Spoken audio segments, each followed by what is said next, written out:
નમસ્કાર, આપ જોઈ રહ્યા છો જીએસટીવી ન્યૂઝ અને બિઝનેસ પ્લસ સાથે હું છું ધ્વની।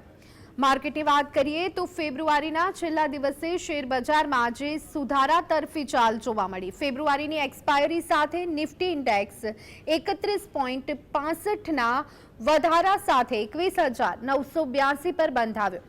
નિફ્ટી 22,000ના અતિ મહત્વના લેવલની નજીક છે। સેન્સેક્સ 195 પોઈન્ટથી વધી અને 72,500 પર બંધાવ્યો। આજના દિવસભરના ટ્રેડિંગમાં તમામ ઇન્ડેક્સમાં તોફાની વધઘટ જોવા મળી। એક તબક્કે સેન્સેક્સમાં 350 પોઈન્ટ વધ્યું, જો કે સમયે સમયે પ્રોફિટ બુકિંગનું વલણ પણ જોવા મળ્યું, જેથી બજારમાં તેજી આગળ વધતા અટકી હતી। વૈશ્વિક બજારમાં પણ તેજીનો માહોલ હતો। Adani enterprise, Reliance, Tata consumer product, IndusInd bank અને અદાણી પોર્ટના શેર્સ સૌથી વધુ ઉચકાયા હતા, જ્યારે Apollo hospital, Bajaj auto, Eicher motors અને યુપીએલના શેર્સમાં ઘટાડો જોવા મળ્યો। પસંદગીના બ્લુ ચિપ સ્ટોકમાં નવી તેજી હતી, જેથી બજારનું સેન્ટિમેન્ટ જે કહી શકાય કે બુલિશ મૂડમાં આવ્યું હતું। અને હવે વાત કરીએ સેન્સેક્સની, તો સેન્સેક્સમાં 195.42નો વધારો જોવા મળ્યો અને તેની સાથે જ સેન્સેક્સ 72,530 પર બંધ રહ્યો હતો। નજર કરીએ નિફ્ટી પર, તો નિફ્ટીમાં 31.60નો વધારો અને તેની સાથે 21,982.80 પર નિફ્ટી બંધ રહ્યો હતો। હીરો શેર્સ પર નજર કરીએ તો સૌથી પહેલા અદાણી એન્ટરપ્રાઇઝ કે જેમાં 66 રૂપિયા અને 40 પૈસાનો વધારો જોવા મળ્યો અને આ વધારા સાથે અદાણી એન્ટરપ્રાઇઝ 3,285.40 પર બંધ રહ્યો। ટાટા કન્ઝ્યુમર પ્રોડક્ટ્સ કે જેમાં રૂપિયા 22.10નો વધારો અને આ વધારા સાથે 1,190.5 પર ટાટા કન્ઝ્યુમર પ્રોડક્ટ્સ બંધ રહ્યો। ઇન્ડસઇન્ડ બેંક પણ તેનો સમાવેશ પણ હીરો શેર્સમાં ગણી શકાય, કારણ કે તેમાં પણ રૂપિયા 25.70 પૈસાનો વધારો જોવા મળ્યો અને તેની સાથે 1,474.90 પર ઇન્ડસઇન્ડ બેંક બંધ રહ્યો હતો। મહિન્દ્રા એન્ડ મહિન્દ્રામાં પણ રૂપિયા 30.75નો વધારો, તેની સાથે 1,932.40 પર મહિન્દ્રા એન્ડ મહિન્દ્રા બંધ રહ્યો હતો। અને હવે એક નજર કરી લઈએ ઝીરો શેર્સ પર। આજના દિવસના ઝીરો શેર્સ કયા રહ્યા, તો એપોલો હોસ્પિટલમાં આજે 260.75નો ઘટાડો અને તેની સાથે 6,101.60 પર એપોલો હોસ્પિટલનો શેર બંધ જોવા મળ્યો। બજાજ ઓટો કે જેમાં 279.30નો ઘટાડો, તેની સાથે 7,909.35 પર બજાજ ઓટો બંધ રહ્યો હતો। આઈસર મોટર્સ તેમાં પણ રૂપિયા 71.35નો ઘટાડો અને આ ઘટાડા સાથે 3,792.40 પર આઈસર મોટર્સ બંધ રહ્યો। યુપીએલમાં પણ માત્ર રૂપિયા 6નો ઘટાડો જોવા મળ્યો અને તેની સાથે જ યુપીએલ જે છે તે 469.70 પર બંધ રહ્યો હતો।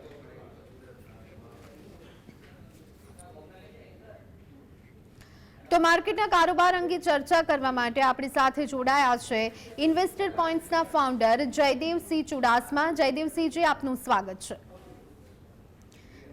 જયદેવસિંહજી, મંથલી એક્સપાયરી સાથે માર્કેટ તેજીના મૂડમાં રહ્યું હતું। સેન્સેક્સ અને નિફ્ટી સહિત મોટાભાગના ઇન્ડેક્સમાં ખરીદદારીનો મૂડ હતો। શું કહેશો માર્કેટની આ મુવમેન્ટ અંગે, કેવી રીતે જોઈ રહ્યા છો? બિલકુલ, આજે ફેબ્રુઆરી મહિનાની એક્સપાયરીનો અંતિમ દિવસ હતો અને તે દરમિયાન માર્કેટમાં ખૂબ જ મોટા ઉતાર ચઢાવ જોવા મળ્યા હતા અને સેક્ટર સ્પેસિફિક અને સ્ટોક સ્પેસિફિક ઘણા મોટા ઉથલ-પાથલ જોવા મળ્યા હતા।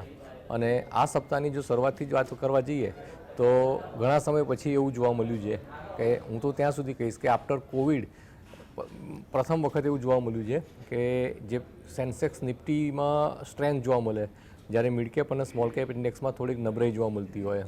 અને તેનું માત્ર ને માત્ર મુખ્ય કારણ એક જ હતું કે હાલમાં જ સેબી અને association of mutual fund of ઇન્ડિયાનો જે મિડ કેપ અને સ્મોલ કેપમાં જે અમાપ સમાપ ફંડ આવી રહ્યું છે અને તેની ચોકસાઈ માટે જે ગાઈડલાઇન બહાર પાડવામાં આવી હતી તેનું એક નેગેટિવ રિફ્લેક્શન મિડ કેપ અને સ્મોલ કેપ સેક્ટરમાં જોવા મળ્યું હતું અને તેમાં ઉપલા લેવલથી સારો એવો ઘટાડો પણ જોવા મળ્યો હતો. સેન્સેક્સ અને નિફ્ટીની જો વાત કરવા જઈએ તો ઉપલા લેવલથી માત્ર 0.5% નીચે જોવા મળી રહ્યા છે. પણ મિડ કેપ અને સ્મોલ કેપ સેક્ટરની ઘણી બધી જે કંપનીઓ છે તેમાં હું કહીશ કે 10%થી લઈ અને 30-35% સુધીનું ધોવાણ આ સપ્તાહના પ્રથમ 4 દિવસ દરમિયાન જોવા મળ્યું છે.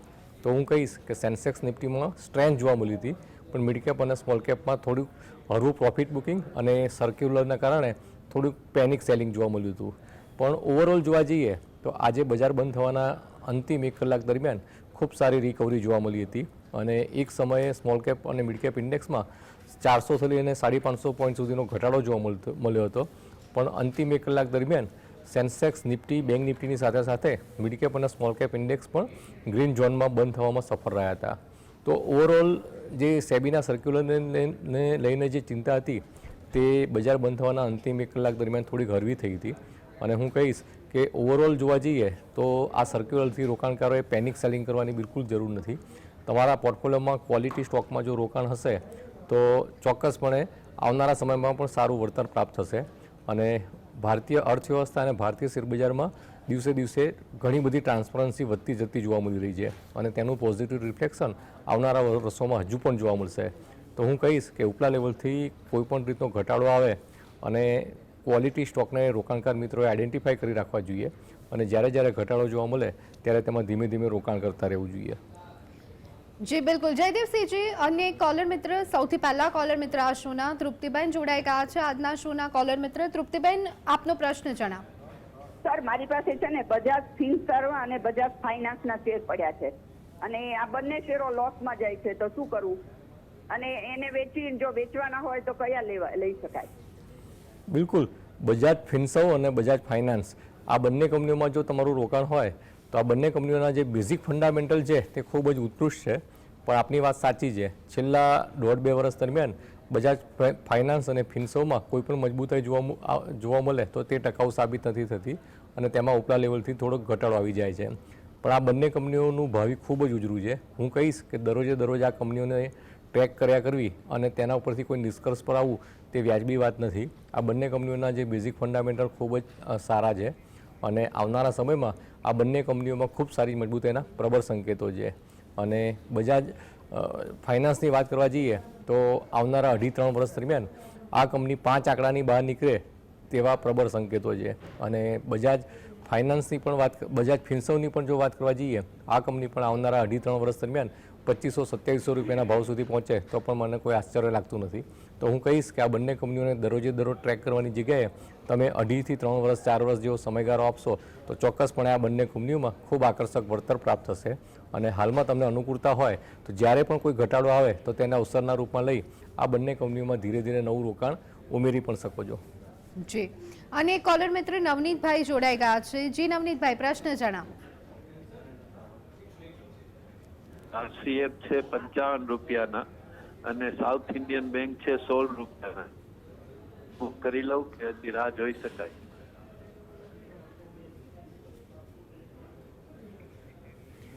નવનીતભાઈ, ફરી એક વખત શેરનું નામ જણાવી દેશું. અહીંયા કોલ ડિસ્કનેક્ટ થઈ ગયું છે. જયદેવસિંહજી, ધોલેરામાં સેમિકન્ડક્ટર પ્લાન્ટ સ્થાપવા માટે સરકારે મંજૂરી આપી છે અને તેની નજીકના ભવિષ્યમાં કયા શેર પર અસર જોવા મળી શકે તેમ લાગી રહ્યું છે?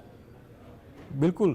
ઘણા સમયથી જેની પ્રતીક્ષા જોવાતી હતી કે ધોલેરા ખાતે સેમિકન્ડક્ટરનો પ્લાન્ટ આવશે અને આ અગાઉ વેદાંતા અને તાઇવાનની એક કંપની સાથેનું એક એગ્રીમેન્ટ પણ થયો હતો પણ જે આગળ વધી ન શક્યો હતો.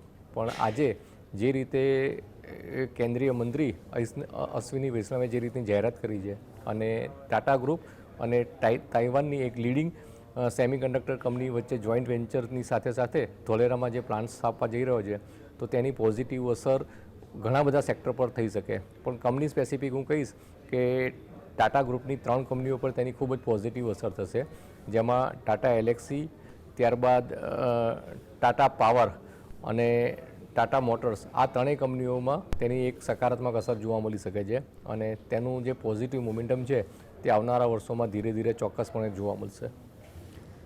રશ્મિનભાઈ કોલર મિત્ર જોડાઈ ગયા છે. યસ રશ્મિનભાઈ. રશ્મિનભાઈ, આપનો પ્રશ્ન જણાવો. કોલ ડિસ્કનેક્ટ થઈ ગયો છે. રશ્મિનભાઈ ફરી એક વખત જોડાશે તો એમના પ્રશ્નનો ચોક્કસથી તેમને જવાબ આપીશું. પણ અત્યારે આગળ વધીએ તો હાલના તબક્કે આઈટી સેક્ટરમાં કોઈ પણ બે સારા સ્ટોકની જો વાત કરીએ તો એ આપના મતે કયા હોઈ શકે? બિલકુલ, આઈટી સેક્ટરમાં પણ ઘણા સમય પછી એક પોઝિટિવ મોમેન્ટમ જોવા મળી રહ્યું છે અને ઘણી બધી આઈટી કંપનીઓ તેના સર્વોચ્ચ શિખર ઉપર અથવા તો તેની નજીક ટ્રેડ કરી રહી છે. હું કહીશ કે આઈટી સેક્ટરની જે પ્રથમ હરોળની 5 કંપનીઓ છે તે હાલના લેવલથી આવનારા 2 થી 3 વર્ષ 5 વર્ષ દરમિયાન રોકાણકારોને ખૂબ જ સારું વળતર આપવા માટે પૂરેપૂરી રીતે સક્ષમ છે. જેમાં હું કહીશ કે TCS, HCL Techno, Tech Mahindra, Wipro જેવી કંપનીઓ દરેક ઘટાડે ખૂબ જ આકર્ષક લાગી રહી છે. અને ત્યારબાદ મિડ કેપ અને સ્મોલ કેપ આઈટી કંપનીમાં જો રોકાણ કરવું હોય તો જે મારી પસંદગીની કંપનીઓ છે તેમાં હું કહીશ કે હેપીએસ્ટ માઇન્ડ અને L&T ઇન્ફોટેક આ બંને કંપનીઓ પણ આવનારા 2 થી 3 વર્ષ દરમિયાન રોકાણ માટે ખૂબ જ આકર્ષક લાગી રહી છે. જી, નવનીતભાઈ જોડાઈ ગયા છે કોલર મિત્રો. યસ નવનીતભાઈ. રાષ્ટ્રીય કેમિકલ એન્ડ ફર્ટિલાઇઝર RCF છે 55 રૂપિયાના ભાવના અને સાઉથ ઇન્ડિયન બેંક છે 16 રૂપિયાના ભાવના. તો બંનેમાં નફો બુક કરું કે રાહ જોઈ શકાય? બિલકુલ, રાષ્ટ્રીય કેમિકલ એન્ડ ફર્ટિલાઇઝર અને સાઉથ ઇન્ડિયન બેંક તો હું કહીશ કે આ બંને કંપનીઓમાં તમને હાલના લેવલથી સારો નફો મળી રહ્યો છે, છતાં પણ હું રોકાણ જાળવી રાખવાની જ વાત કરીશ.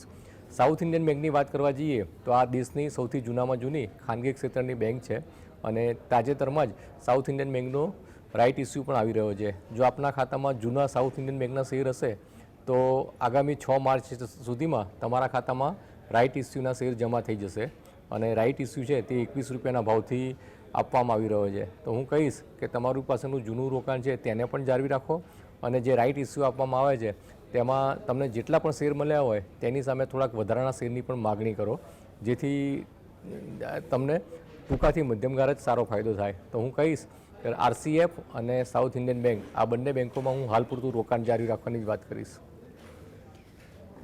હિતેશભાઈ આપનો પ્રશ્ન જણાવો. હા બાપુ, જે 150 રૂપિયા ભાવ છે ઈડા ઈ લઈ શકાય ને TTML? હિતેશભાઈ આપનો અવાજ નથી આવી રહ્યો, ફરી એક વખત આપનો પ્રશ્ન જણાવશો? જે 150 રૂપિયા ભાવ છે ઈરડા ઈ લઈ શકાય ને TTML ને ઈરડા? આપે બે કંપનીના સવાલ કર્યા છે. તેમાં પ્રથમ છે સરકારી માલિકીની કંપની ઈરડા કે જેનો થોડાક સમય પહેલાં 32 રૂપિયાના ભાવથી IPO આવ્યો હતો અને ત્યારબાદ આ કંપનીનો સ્ટોક 200 રૂપિયા સુધી પહોંચ્યો હતો અને ત્યાર પછી થોડું ઘણું પ્રોફિટ બુકિંગ જોવા મળ્યું અને અત્યારે આ કંપની 150 રૂપિયાની નીચે ટ્રેડ થઈ રહી છે. હું કહીશ કે આ કંપનીમાં તમારી પાસે જૂનું રોકાણ હોય તો કોન્ફિડન્સપૂર્વક જાળવી રાખો. આવનારા 3 થી 4 વર્ષ 5 વર્ષ દરમિયાન ખૂબ સારી મજબૂતાઈના પ્રબળ સંકેતો છે અને હાલના લેવલથી તમારે નવી ખરીદી કરવી હોય તો આવનારા 2 થી 3 મહિના દરમિયાન ધીરે ધીરે તમે 2 થી 3 ટુકડામાં ખરીદી કરી શકો છો. ત્યારબાદ આપણે ટાટા ગ્રુપની કંપની TTML જેની વાત કરી તો આ કંપનીના પણ બેઝિક ફંડામેન્ટલ ખૂબ જ ઉત્કૃષ્ટ છે. ટૂંકાથી મધ્યમ ગાળે જ TTMLનો શેર 135 થી 150 રૂપિયા સુધી પહોંચે તેવા પ્રબળ સંકેતો છે. તમારે હાલના લેવલથી જ આ કંપનીમાં નવું રોકાણ કરવું હોય તો ચોક્કસપણે ફૂલ ઓફ કોન્ફિડન્સ કરી શકો છો. અને એક કોલર મિત્ર ઘનશ્યામ આપણી સાથે જોડાઈ ગયા છે. ઘનશ્યામભાઈ આપનો પ્રશ્ન જણાવો. મારે જયદીપભાઈને પૂછવું છે કે મારી પાસે 45 રૂપિયાના ભાવના રામા સ્ટીલ પડ્યા છે અને 40 રૂપિયાના ભાવના MCDL પડ્યા છે, તો આ બંનેમાં હોલ્ડ કરી શકાય? બિલકુલ, રામા સ્ટીલમાં હાલના લેવલથી તમે ચોક્કસપણે રોકાણ જાળવી રાખો. આવનારા સમયમાં આ કંપનીમાં ઉત્તરોત્તર ખૂબ સારી મજબૂતાઈના પ્રબળ સંકેતો છે. ટૂંકા ગાળે કોઈ નાનો મોટો ઘટાડો જોવા મળે તો તેનાથી ચિંતિત થવાની બિલકુલ જરૂર નથી. ત્યારબાદ ઇન્ફીબીમની વાત કરી તો ઇન્ફીબીમમાં પણ છેલ્લા એક સપ્તાહ દરમિયાન નોંધપાત્ર વોલ્યુમના વધારા સાથે ખૂબ સારી મજબૂતાઈ જોવા મળી રહી છે. આજના કારોબારમાં પણ ઇન્ફીબીમના શેરમાં ખૂબ સારી મજબૂતાઈ જોવા મળી હતી. ટૂંકાથી મધ્યમ ગાળે જ ઇન્ફીબીમના શેરમાં 14 થી લઈને 15 રૂપિયા સુધીનો વધારો જોવા મળે તેવા પ્રબળ સંકેતો છે. તમારો ડિલિવરી બેઝ રોકાણનો દ્રષ્ટિકોણ હોય અને 2 થી 3 વર્ષ રોકાણ જાળવી રાખી શકતા હોય તો ઇન્ફીબીમનો શેર 3 આંકડાની પણ બહાર નીકળે તેવા પ્રબળ સંકેતો છે. હાલમાં તો ટૂંકા ગાળે જ 12 થી 15 રૂપિયા સુધીની મજબૂતાઈ ચોક્કસપણે જોવા મળશે. જી બિલકુલ. જયદીપસિંહજી, યસ બેંકના શેર્સ વિશે ઘણા લોકોના મનમાં સવાલ હશે જ. યસ બેંકે પોતાની ચમક ફરી ગુમાવી દીધી છે કે પછી નવી તેજી આવશે તેવી નજીકના ભવિષ્યમાં કોઈ આશા લાગી રહી છે? બિલકુલ, છેલ્લા 2 થી 3 દાયકા દરમિયાન રોકાણકારો જે જૂની ભૂલો કરતા હતા તેને હજી પણ જાળવી રાખી છે અને ઘણા પેની સ્ટોક અથવા તો જે કંપનીની પ્રાઇસ ખૂબ જ નીચી હોય તેમાં રોકાણ કરવા માટે પ્રેરાતા હોય છે, નહીં કે બેઝિક ફંડામેન્ટલને જોઈને. તો ઘણી બધી કંપનીઓ તેનો જ એક પાર્ટ છે. હાલમાં ખાનગી ક્ષેત્રની બેન્કોમાં જો રોકાણ કરવું હોય તો ખૂબ સારા વિકલ્પો માર્કેટમાં ઉપલબ્ધ છે. ત્યારે સાધારણથી લઈને નબળા ફંડામેન્ટલ ધરાવતી બેંકમાં રોકાણ કરી અને પછી રોકાણ જારી રાખવું તે વ્યવહારિક બાબત નથી. હું કહીશ કે ખાનગી ક્ષેત્રની બેન્કોમાં રોકાણ કરવું હોય તો હાલમાં ખાનગી ક્ષેત્રની જે ફ્રન્ટલાઇન બેન્કો છે તેના વેલ્યુએશન જ હાલના લેવલથી ખૂબ આકર્ષક લાગી રહ્યા છે.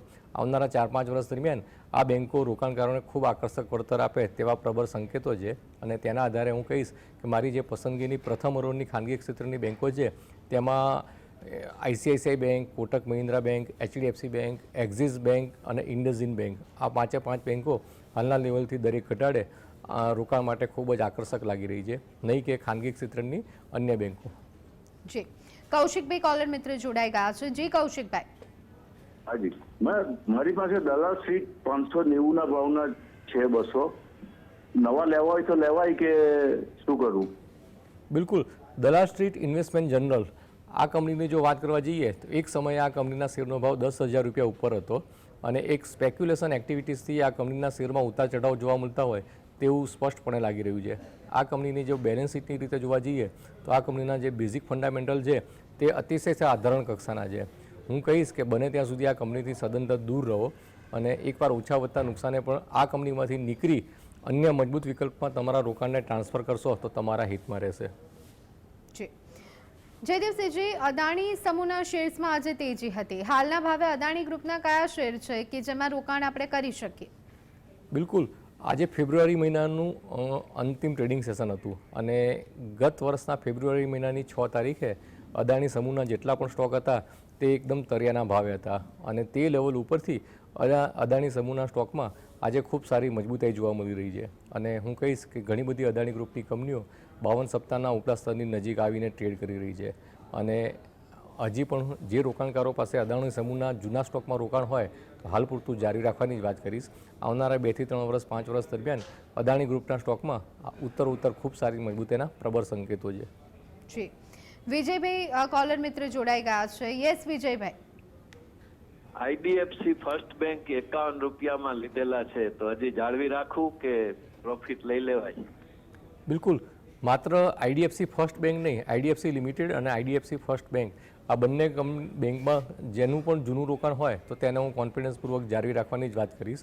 આવનારા 2 થી 3 વર્ષ 4 વર્ષ દરમિયાન IDFC લિમિટેડ અને IDFC ફર્સ્ટ બેંક આ બંનેમાં ખૂબ સારી મજબૂતાઈના પ્રબળ સંકેતો છે અને હાલના સેલ લેવલથી માર્કેટમાં કોઈ ઘટાડો જોવા મળે તો આ બંને કંપનીઓમાં વધુ પડતો ઘટાડો જોવા મળે તેવી શક્યતા પણ પ્રમાણમાં નહીવત છે.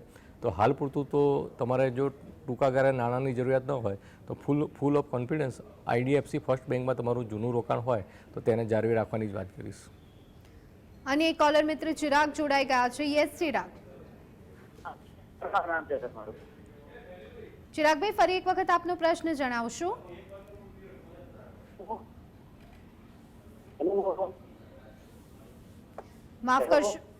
માફ કરશો આપનો અવાજ અમારા સુધી નથી પહોંચી રહ્યો. ગ્રીન એનર્જીના સેક્ટરમાં જયદેવસિંહજી વાત કરીએ તો લાંબા ગાળા માટે રોકાણ કરવું હોય તો તમારા મતે કઈ બે કંપનીમાં રોકાણ કરવું એ હિતાવહ રહેશે? બિલકુલ. હાલના લેવલથી અને ખાસ કરીને છેલ્લા 1.5-2 વર્ષ દરમિયાન ગ્રીન એનર્જીને લઈને ગવર્મેન્ટ ઘણા બધા સ્ટેપ લઈ રહી છે પણ તેનો આવનારા સમયમાં કોઈ સ્પષ્ટ ફાયદો કઈ કંપની લઈ જશે તે કહેવું અત્યારે ખૂબ જ અઘરી બાબત છે. પણ છતાં કહીશ કે સરકારી માલિકીની 2 કંપનીઓ NHPC અને સતલજ જલ વિદ્યુત નિગમ આ બંને કંપનીઓ હાલના લેવલથી આવનારા 2 થી 3 વર્ષ 5 વર્ષ દરમિયાન ખૂબ સારો દેખાવ કરે તેવા પ્રબળ સંકેતો છે. તો જે રોકાણકારોના પોર્ટફોલિયોમાં આ 2 કંપનીમાં રોકાણ હોય તો જાળવી રાખવું જોઈએ અને જે રોકાણકારોને આ બંને કંપનીઓમાં રોકાણ કરવું હોય તો એક સાથે રોકાણ ન કરતા આવનારા 3 થી 6 મહિના દરમિયાન દરેક ઘટાડે ધીમે ધીમે આ બંને કંપનીઓમાં રોકાણ કરી શકે છે. જી સુઝલોન એનર્જીની વાત કરીએ તો સુઝલોન એનર્જીના શેર્સમાં પણ તેજી રહી પણ આ શેરમાં 48નું લેવલ પાર નથી થઈ શકતું. તમને શું લાગે છે કે હાલના ભાવે રોકાણ કરવું જોઈએ સુઝલોનમાં?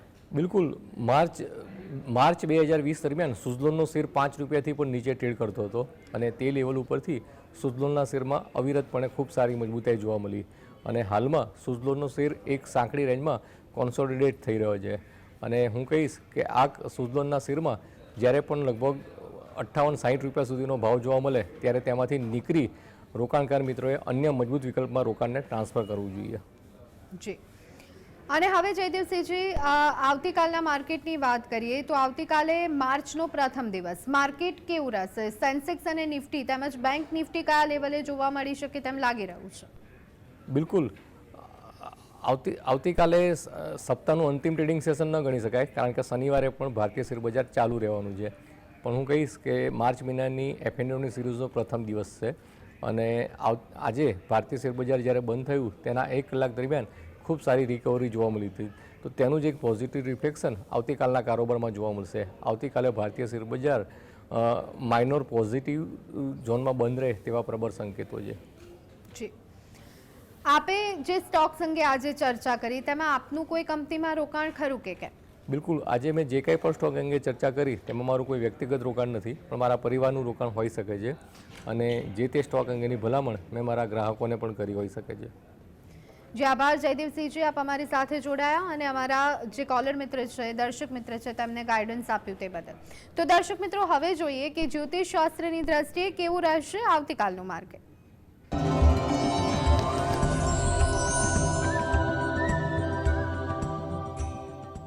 શુક્રવાર તારીખ 1-3-2024 સ્વાતિ નક્ષત્ર અને તુલા રાશિ છે. બજારનો ઉદિત લગ્ન, ગ્રહ, નક્ષત્ર, યોગ, હોરા વગેરે જેવી બાબતોને આધારે જ્યોતિષ ગણતરી કરીએ તો બજારની સંભાવના તેજી તરફી એટલે કે અપ ટ્રેન્ડ થતો જોવા મળે એવું લાગી રહ્યું છે. બજાર સમય સવારે 11 થી 12 દરમિયાન મુવમેન્ટ થોડી ધીમી કે નેગેટિવ પણ થાય એવું પણ બનવા જોગ છે. Pharma, entertainment, film, hotel, chemical જેવા સેક્ટર વધુ પ્રભાવિત થઈ શકે. ગોલ્ડ, સિલ્વર જેવી વસ્તુ વધુ પ્રભાવિત થાય.